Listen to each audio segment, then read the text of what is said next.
ذرا تصور کیجئے سمندر کے بیچوں بیچ ایک خوبصورت خاموش اور پرسکون جزیرہ جس کے ہر طرف سبزہ نیلا آسمان اور لگژری ولاز پرائیویٹ جیٹس، لیکن اسی خاموشی کے نیچے ایک ایسی چیخ دفن تھی جسے برسوں تک دنیا نے سننے سے انکار کر دیا۔ یہ ہے لٹل سینٹ جیمز، جسے آج دنیا ایپسٹن آئی لینڈ کے نام سے جانتی ہے۔ 72 ایکڑ پر پھیلا ہوا یہ جزیرہ باہر سے جنت لگتا تھا مگر اندر سے یہ جہنم تھا۔ یہاں سب کچھ موجود تھا، لگژری ریزورٹس، سینما، لائبریری اور پرائیویٹ ڈاکس، وہ سب کچھ جو صرف طاقتور ترین لوگوں کو نصیب ہوتا ہے۔ دنیا کے بڑے نام، سیاست، بزنس، شاہی خاندان اور ہالی ووڈ سب یہاں آتے تھے، ہنستے تھے اور چھٹیاں مناتے تھے، لیکن انہی پارٹیوں کے پیچھے، انہی ویکیشنز کے پردے میں کچھ ایسا ہو رہا تھا جسے الفاظ میں بیان کرنا بھی مشکل ہے۔ ویورز کہا جاتا ہے کہ اس جزیرے کے نیچے خفیہ سرنگیں بنی ہوئی تھی۔ سوال یہ ہے کہ کیا یہ سرنگیں اسٹاف کے لیے تھی یا پھر ان کے خاص مہمانوں کے لیے جن کو وہ فرار کرنے میں مدد فراہم کرتی تھی؟ اس سب کے بیچ سب سے زیادہ تکلیف کس کو تھی؟ کم ایج لڑکیوں کو اور ان کے والدین کو، لیکن طاقتور ناموں کے سائے میں کئی سالوں تک کوئی بولنے کی ہمت نہ کر سکا۔ پھر آیا مارچ 2005، ایک عام سی لڑکی جس کا نام تھا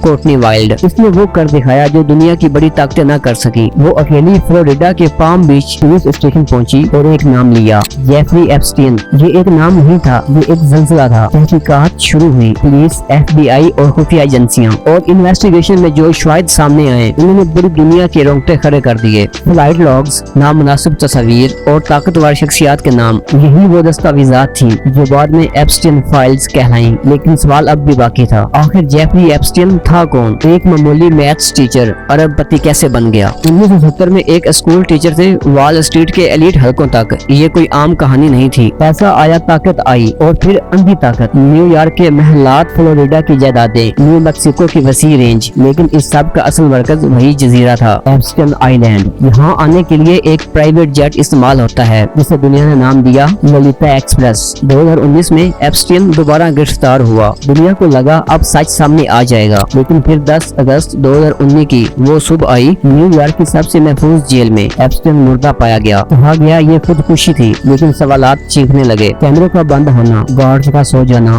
سوسائڈ واچ سے ہٹایا جانا، یہ سب اتفاق تھا یا پھر کسی نے سچ کو ہمیشہ کے لیے دفن کر دیا؟ ایپسٹین مر گیا، لیکن اس کی فائلیں آج بھی زندہ ہیں، اور آج بھی دنیا کے طاقتور ترین لوگ ان فائلوں سے ڈر رہے ہیں۔ یہ کہانی ہمیں ایک سبق دیتی ہے، پیسہ اور طاقت سچ کو دبا سکتے ہیں لیکن مٹا نہیں سکتے، کیونکہ قدرت کی لاٹھی بے آواز ضرور ہے مگر جب پڑتی ہے تو بڑے بڑے غرور مٹی میں ملا دیتی ہے۔